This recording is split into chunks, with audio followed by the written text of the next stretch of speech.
एक नए टॉपिक देखते हैं जिसमें कि है टॉपिक नाम colonise colonisation and and under. मतलब क्या, हम देखते हैं ब्रिटिश टाइम में हमारी इकॉनमी किस तरह की थी, ब्रिटिश का पॉलिसी किस तरह का था, और हमारे इकोनॉमिक डेवलपमेंट हुआ कि नहीं हुआ, और नहीं हुआ तो क्यों हुआ, क्या फैक्टर्स था, क्या मतलब इकोनॉमिक पर्सपेक्टिव से हम ब्रिटिश पॉलिसी को देखेंगे। उस समय की हमारी इकानमी किस तरह का था, और क्या क्या ऐसे फैक्टर्स थे जिसमें कि हम अंडर डेवलप रह गए, क्योंकि we are the colony at that time. तो हम लोग उस टाइम कॉलोनी थे। तो इस पर्सपेक्टिव में हम देखने की कोशिश करेंगे। देखो मेन क्या होता है, फर्स्ट यहाँ पे टॉपिक है कॉलोनी। कॉलोनी क्या होता है, जब किसी एक स्टेट को कोई दूसरा स्टेट, ये स्टेट मान लें ए को कभी जब बी कंट्रोल कर ले। कंट्रोल मतलब क्या हो गया, पॉलिटिकल कंट्रोल। जब उसके पॉलिटिकल कंट्रोल उस पर कर ले, तो वो उस देश का, ए जो है बी देश का क्या हो जाएगा, कॉलोनी बन जाएगा। ठीक। जब कोई एक्सटर्नल एजेंट या कोई एक्सटर्नल स्टेट है, वो किसी भी स्टेट का पूरे सिस्टम को कंट्रोल कर ले, अपने अपने अकॉर्डिंग कर ले, उसके पॉलिटिकल सिस्टम को अपने कंट्रोल में कर ले, वहाँ का लॉ मेकिंग प्रोसेस हो गया, या वहाँ का जो भी अन्य अदर एग्जीक्यूटिव काम होगा, सारे किसी मतलब बाहर देशों के जो कंट्रोल कर रहा है उसके अकॉर्डिंग चले, तो वो उसका कॉलोनी हो गया। ठीक। यहाँ पे बात क्या है, पॉलिटिकल कंट्रोल। जब पॉलिटिकल कंट्रोल हो जाने के बाद क्या, पॉलिसी मेकिंग का पावर किसके पास में चला जाएगा, जो पॉलिसी मेकिंग पावर बी में चला गया, क्योंकि बी ने इसको कंट्रोल किया। ठीक। अब जैसे ही पॉलिसी मेकिंग का पावर इसके अंदर चला गया, तो फिर जितने भी पॉलिसी होंगे वो भी कंट्रोल करेगा एक। तो इसमें आता है एक पॉलिसी, इकोनॉमिक पॉलिसी। जो इकोनॉमिक पॉलिसी होता है वो बी के अंदर में आ गया। तो जब इकोनॉमिकली जब किसी देश को मतलब जब पॉलिटिकली कंट्रोल करता है और सारे पॉलिसी को डिसाइड करता है वहाँ से, तो यहाँ पे इकोनॉमिक पॉलिसी आ गया। तो यही है कॉलोनी। ठीक। तो इसी तरह से इंडिया को इंडिया को क्या किया, इंडिया को ब्रिटिश ब्रिटिश ने कंट्रोल किया। ठीक। हम ब्रिटिश के कॉलोनी थे। तो अब हम ब्रिटिश के टाइम में जो पॉलिसी, इकोनॉमिक पॉलिसी है, उसको हम देखने की कोशिश करेंगे। ठीक। देखिए, जो ब्रिटिश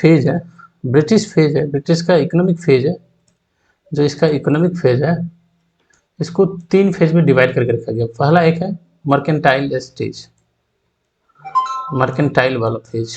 ठीक। तो ये आपको मतलब कितना प्लासी, जो आपका प्लासी है। ठीक। जो 16 में चार्टर मिल गया, 16 से प्लासी, और प्लासी के बाद तक का फेज है। प्लासी के बाद हम देखते हैं, बताते हैं आपको, 1800 तक का फेज है। ठीक। दूसरा फेज जो बोलते हैं, जिसको बोला जाता है इंडस्ट्रियल फेज। इंडस्ट्रियल फेज जो आपको कहाँ से माना जाता है, 1800 के बाद से लेके आप मान के चलिए कहाँ, 50-60, ये इसके बाद से मान के चलते हैं। तीसरा होता है फाइनेंस वाला फेज, फाइनेंशियल फेज। समझ गए।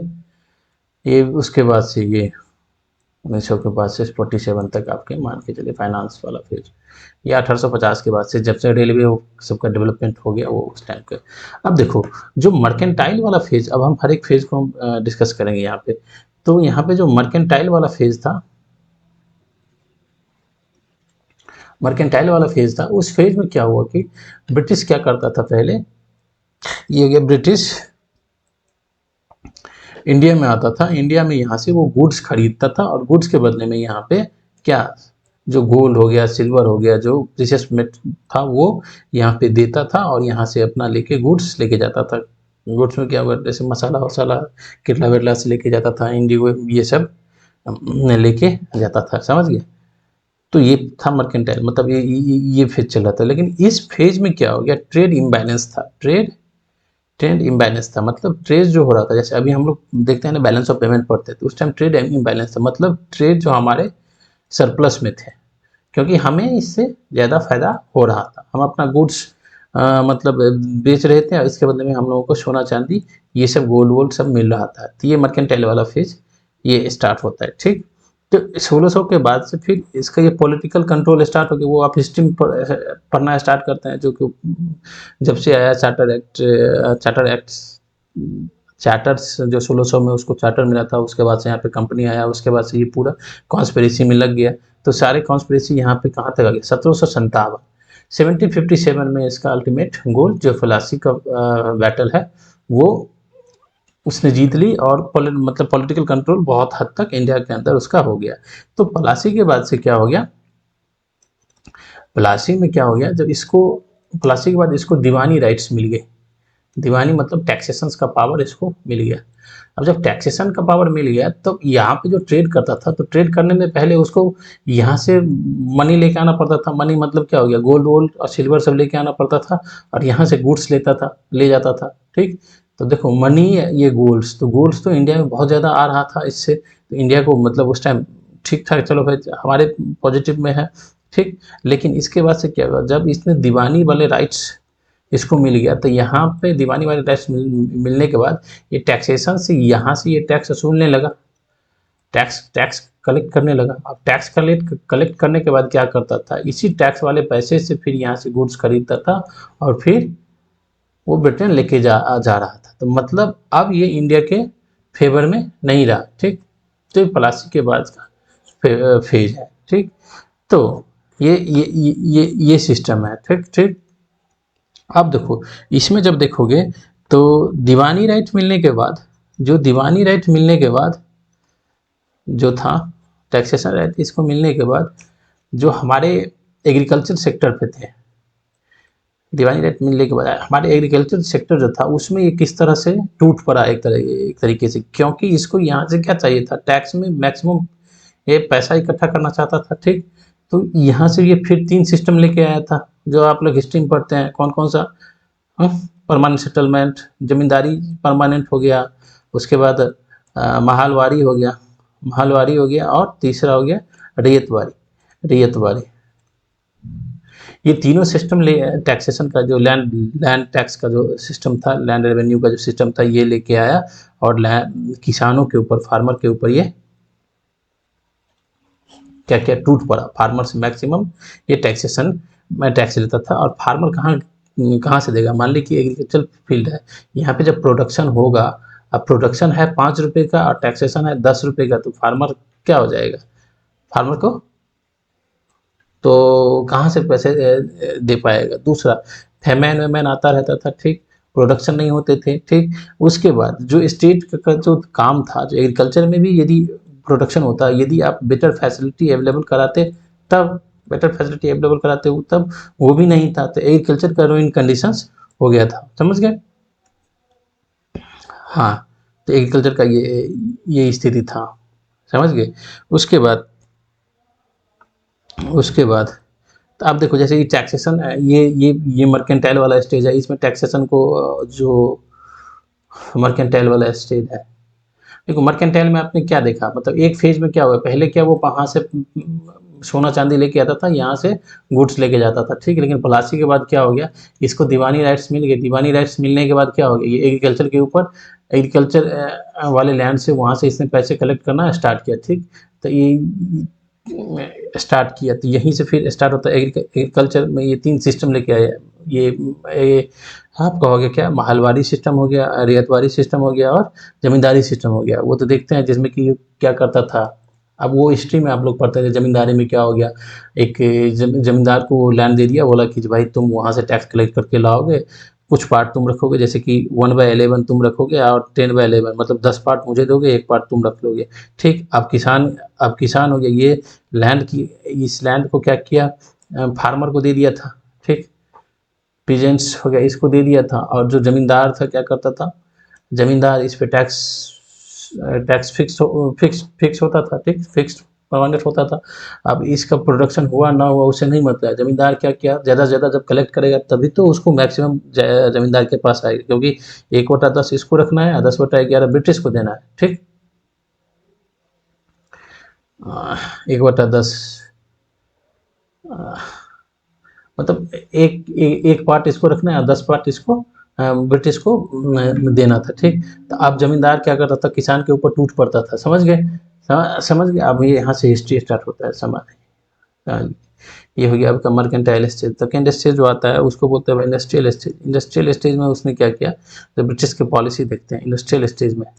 इंडस्ट्रियल स्टेज में उसने क्या किया, देखो जब 1800 में ब्रिटिश के अंदर क्या हो गया, ब्रिटेन में जो इंडिया से यहाँ से जो दीवानी राइट से जो पैसा उठा के यहाँ से ले गया, दीवानी से यहाँ से जो पैसा लेके गया, टैक्सेशन में पैसा लेके गया, ये सब जो कैपिटल उसके पास पहुँचा है, उस कैपिटल से वहाँ पर इंडस्ट्रियलाइजेशन स्टार्ट हुआ। बहुत हद तक ये कैपिटल का भी रोल है, लेकिन इसी कैपिटल को नहीं बोलेंगे, लेकिन इस कैपिटल का रोल है क्या, वहाँ पर इंडस्ट्रियलाइजेशन स्टार्ट हुआ। इंडस्ट्रियलाइजेशन मतलब क्या हो गया, मशीन टूल्स से प्रोडक्शन स्टार्ट हुआ, ठीक। मतलब मैक्सिमम प्रोडक्शन स्टार्ट हुआ, मिनिमम टाइम के अंदर बेटर क्वालिटी में वहाँ पर प्रोडक्शन स्टार्ट हो गया। अब इस जब प्रोडक्शन स्टार्ट होगा, अब यदि प्रोडक्शन हो गया, फैक्ट्री प्रोडक्शन स्टार्ट हुआ, अब प्रोडक्शन में से गुड्स बना, ठीक। अब गुड्स के लिए क्या चाहिए, मार्केट चाहिए, मार्केट चाहिए, ठीक। तो मार्केट क्या है, इंडिया मार्केट है, इंडिया में। अब यहाँ पे पॉलिटिकल कंट्रोल किसका, ब्रिटिश का है, ब्रिटिश का ही है ना। तो उसने क्या किया, जो ब्रिटिश गवर्नमेंट यहाँ से प्रोडक्शन यहाँ पर भी हो रहा है, प्रोडक्शन इधर भी हो रहा है। तो यदि यहाँ का जो हमारा अपना है, इंडिजीनियस है, यदि हम उसको प्रोटेक्ट करना रहेगा, जैसे कि अभी ट्रम्प है, मान लो एक फैक्टर वो भी है, यदि हम इसको प्रोटेक्ट करना रहेगा तो हम क्या करेंगे, यहाँ पे कस्टम ड्यूटी मैक्सिमम इम्पोज कर देंगे कि इसका गुड्स यहाँ पे आएगा तो हमारे मार्केट में महंगा पड़ जाएगा। लेकिन इसके बदले में ब्रिटिशर ने क्या किया, उसको फ्री मार्केट दे दिया, ठीक, फ्री मार्केट दे दिया। और यहाँ का जो गुड्स था ये यदि बाहर जाएगा तो इसके ब्रिटिश के अंदर यहाँ पे क्या किया, मैक्सिमम उसने कस्टम इम्पोज कर दिया वहाँ पे, ठीक। तो जो इंडिजीनियस हमारे जो भी इंडस्ट्री था, जो भी क्राफ्ट था, जो भी मशीन स्मॉल स्केल का जो भी इंडस्ट्री था, उसको प्रोटेक्शन नहीं मिल रहा था। और ब्रिटिश के अंदर उधर वहाँ पे ब्रिटेन में क्या हो गया था, इंडस्ट्रियल प्रोडक्शन स्टार्ट हो गया था। तो उससे गुड्स की क्वालिटी, गुड्स का क्वांटिटी और कम समय में बहुत ज़्यादा प्रोडक्शन होता था, और उसको इंडिया का फ्री मार्केट दे दिया, समझ गए, समझ गए। तो ये इंडस्ट्रियल स्टेज है। तो इंडस्ट्रियल स्टेज है, इंडस्ट्रियल स्टेज। अब ये गुड्स आया तो हमारे इंडियन मार्केट में जो छोटा मोटा इंडस्ट्री है वो इससे कम्पीट हम कर नहीं पा रहे हैं, हम कम्पीट कर नहीं पा रहे हैं। तो यहाँ का जो इंडस्ट्री है वो बंद पड़ने पे, होने पे चला गया, ठीक। ये बंद हो गया, क्लोज हो गया, ठीक। या क्लोज हो गया, या फिर ब्रिटिश ने बोला था जो आप क्या कीजिए कि आप मतलब गुड्स जो है फिनिश गुड्स नहीं बनाइए, आप केवल रॉ मटेरियल हमको प्रोवाइड कीजिए, गुड्स जो है फिनिश नहीं बनाइए, आप मुझे रॉ मटेरियल दीजिए और उस रॉ मटेरियल को हम फिनिश करके देंगे। तो ये इंडिया क्या हो गया, एक रॉ मटेरियल केवल प्रोवाइडर रह गया यहाँ पे, ठीक। क्योंकि मेन है जो स्टेट पॉलिसी था वो किस तरह का था, स्टेट पॉलिसी में यहाँ पे कोई टैक्सेशन का कोई सिस्टम ही नहीं था, इसको फ्री मार्केट दे दिया गया यहाँ पे, और हम कम्पीट कर नहीं पा रहे थे, इसका इंडस्ट्रियलाइजेशन हो गया था यहाँ पे, समझ गए। तो एक ये हो गया। उसके बाद यदि इंडिया में इंडस्ट्री देखेंगे तो इंडिया की इंडस्ट्री में उसने वहाँ की, यहाँ की जो गवर्नमेंट था उस टाइम, ब्रिटिश गवर्नमेंट किसी तरह का प्रमोट नहीं किया। या फिर आप एग्रीकल्चर में देखोगे तो किसी तरह का वो एग्रीकल्चर में किसी तरह का रिफॉर्म नहीं लाया, जैसे कि इरिगेशन में लाता, या आप कह सकते हैं जो कि मतलब सीड्स में, या अलग जो एग्रीकल्चर के लिए जो इनपुट्स होना चाहिए वो उस तरह के कुछ कर नहीं रहा था। एग्रीकल्चर जो इस तरह का था, तो पूरा एकदम ट्रेडिशनल जिस तरह से लोग करते थे वही चल रहा था, यहाँ पे गवर्नमेंट कुछ कर नहीं रहे थे। एग्रीकल्चर का यही हाल था। और जो कि स्मॉल स्केल इंडस्ट्री जो भी था, उस इंडस्ट्री को ब्रिटिश से कम्पीट नहीं कर पा रहे थे, और स्मॉल स्केल वाला इंडस्ट्री जो थे उसको किसी तरह का प्रमोशन नहीं दिया जा रहा था, ठीक ठीक।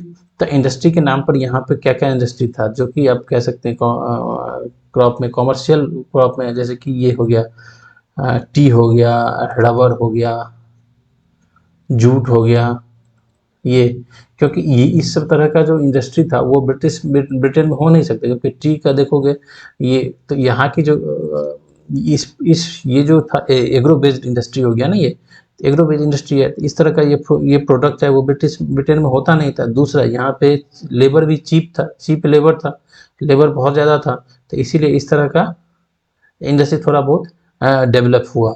यदि इवन आप टाटा आयरन स्टील देखोगे तो वो 1888 इस टाइम में उसने स्टार्ट हुआ था, लेकिन 1906-7 में जाके ही मतलब प्रॉपर कह सकते हैं।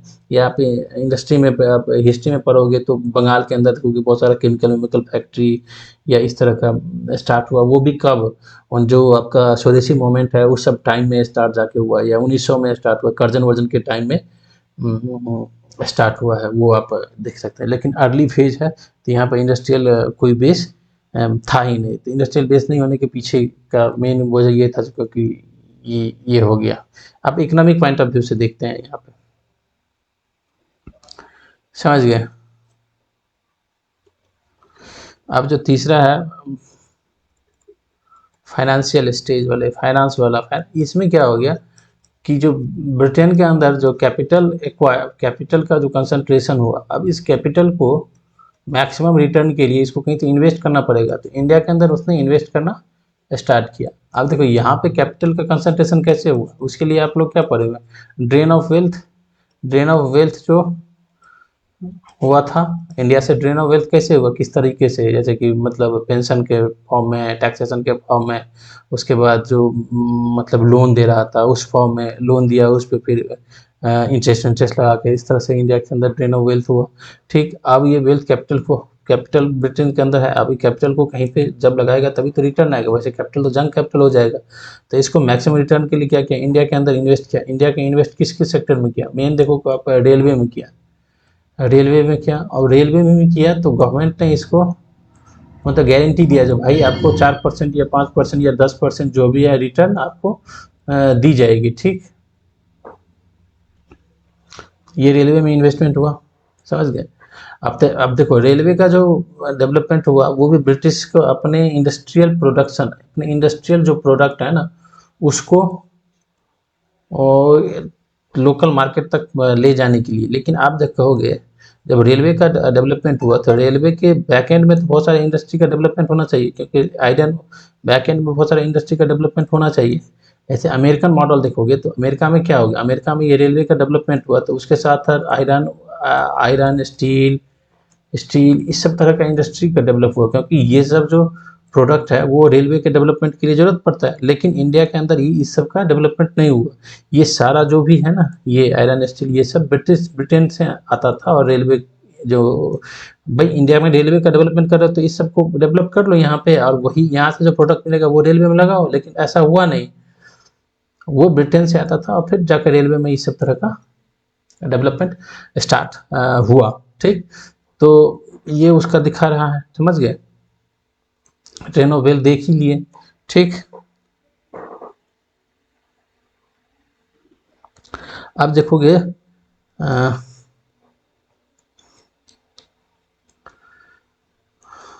कैपिटल वाला फाइनेंस वाला स्टेज देख लिया। अब यदि ब्रिटिश वाले फेज में यदि इकोनॉमिक देखोगे तो इकोनॉमिक में क्या देखोगे, यदि नेशनल इनकम देखोगे तो उस टाइम कितना था, उस देखो नेशनल इनकम के लिए बहुत सारे बुक वो दादा भाई नौरोजी का बुक आया, बहुत सारे ऐसे बुक लिखे गए जिसमें एक मोटा मोटी एक नेशनल इनकम का एक आइडिया लगाया गया। ठीक, 1867-68 में जो दादा भाई नौरोजी ने बोला था वो उसमें 304 या 340 करोड़ बोला था नेशनल इनकम है, और उस टाइम पॉपुलेशन 70 करोड़ के लगभग था। ठीक, तो ब्रिटिश टाइम में जो था ये पॉवर्टी देखोगे तो बहुत ज़्यादा पॉवर्टी था। अब पॉवर्टी का रीजन क्या था, एग्रीकल्चर क्योंकि एग्रीकल्चर पे अपना कितना 60 to 75% पॉपुलेशन एग्रीकल्चर पे डिपेंडेंट था। ठीक, 75% पॉपुलेशन का लगभग एग्रीकल्चर पर डिपेंडेंट थे। और एग्रीकल्चर का जो कंडीशंस था वो देख ही लिए, क्योंकि उसका जो दीवानी वाला राइट्स मिल गया, इसकी जो यहाँ पे लैंड से जो लैंड रेवेन्यू लेने का जो तरीका बन गया, जो स्टार्ट हुआ वो एग्रीकल्चर को किस तरह से ख़त्म कर दिया, और एग्रीकल्चर में किसी तरह का डेवलपमेंट नहीं लाया गया, किसी भी तरीके का इनोवेशन पर काम नहीं किया गया। मतलब फार्मर के एडवांटेज मतलब उसको बेटरमेंट के लिए कुछ किया नहीं गया। ठीक, पॉवर्टी हो गया। उसका एग्रीकल्चर देखोगे जो एग्रीकल्चर था वो किस तरह ट्रेडिशनल था, टेक्नोलॉजी के लेवल पे कुछ नहीं काम किया गया, इरिगेशन वेरिगेशन पे कुछ नहीं काम किया गया। ठीक, तो ये हो गया। इंडस्ट्री में देखोगे, इंडस्ट्रियल लेवल पे देखोगे तो इंडस्ट्रियल जो भी था वो थोड़ा बहुत प्लांटेशन वाला, जिस प्लांटेशन में जो लगा था वो लगा था। हमारे इंडस्ट्री के लिए किस तरह का था, कोई भी मतलब प्रोटेक्टिव इंडस्ट्री प्रोटेक्ट नहीं किया गया हमारे इंडस्ट्री को। ठीक, इंडस्ट्री को मार्केट मतलब इंडियन मार्केट जो था वो ब्रिटिश चीप गुड से भर गया। ठीक, और हमारा गुड्स compete नहीं कर पाया। ठीक, यहाँ पे इंडस्ट्रियल बेस बनाने के लिए इंडस्ट्रियल बेस बनाने के लिए इंडस्ट्रियल प्रोडक्शन को बढ़ाने के लिए कुछ भी नहीं किया गया। ठीक, गवर्नमेंट का जो एक्सपेंडिचर था वो एक्सपेंडिचर अननेसेसरी था। यहाँ टैक्सेशन से, ये लैंड से ये मैक्सिमम टैक्स वसूल करता था। ठीक, रेवेन्यू लेता था, उस रेवेन्यू को वो क्या करता था, किस में खर्च करता था, एडमिनिस्ट्रेशन पे, आर्मी पे, इस पे खर्च करता था। और इस रेवेन्यू या टैक्स इस सब का इंडस्ट्री हो जाए या एग्रीकल्चर हो जाए, इस सब में किसी तरीके का खर्चा नहीं था। तो मतलब एक्सपेंडिचर पॉलिसी जो थी वो बहुत ही वर्स्ट थी। ठीक, ठीक, एक ड्रेन ऑफ वेल्थ होता था, ड्रेन ऑफ वेल्थ। ठीक, तो ये कुल मिलाकर ब्रिटिश टाइम के अंदर इस तरह की पॉलिसी रहा। और जिससे इकोनॉमिक फ्रंट पे हम लोग देखें, इकोनॉमिक फ्रंट पे वही फर्स्ट स्टेज मर्केंटाइल वाला स्टेज था, सेकंड स्टेज इंडस्ट्रियल स्टेज था, तीसरा फाइनेंस वाला स्टेज था। फाइनेंस वाले स्टेज में देख ही ली क्या क्या क्या, मतलब जो फाइनेंस यहाँ पे ले गया उसको रिटर्न दे दिया गया। इवन इवन मतलब वाइबल नहीं भी है उस प्रोजेक्ट में भी सरकार ने गारंटी दे दी है। मान लीजिए यहाँ पे हम फाइनेंस कर रहे हैं, ₹5 का फाइनेंस कर रहे हैं, लेकिन इस प्रोजेक्ट में है कि भाई ₹1 रिटर्न मिलेगा कि नहीं मिलेगा, मतलब 5 का 6 होगा कि नहीं होगा। लेकिन गवर्नमेंट ने इसको गारंटी दे दिया कि जो भाई हम तुमको 5 पे 5 मतलब 10%, मतलब हम 100% तुमको, मतलब 5% तुमको हम गारंटी दे रहे हैं, 10% तुमको हम गारंटी दे रहे हैं। तो गवर्नमेंट गारंटी दे दिया, तो अब गवर्नमेंट इसको पूरा कहाँ से करेगा। तो ये भी एक तरीके के लोन के तरह ही काम हो रहा था, क्योंकि लोन की तरह ही काम हो रहा था, क्योंकि गारंटी है, गारंटी दे रखा है। समझ गए। और जब ये जो इंडस्ट्रियल स्टेज में देखोगे, फाइनेंस के स्टेज में देखोगे, तो इधर ही लगा। और अदर सेक्टर में किसी रेलवे के अलावा अदर सेक्टर कुछ ये देखोगे, अदर सेक्टर में आप देखोगे तो थोड़ा बैंकिंग में आ जाओ, बैंकिंग फाइनेंस और छोटा मोटा इंडस्ट्री में आ जाओगे थोड़ा बहुत है, लेकिन उसमें ना के बराबर है। समझ गए। तो यही है British policy, British economic policy.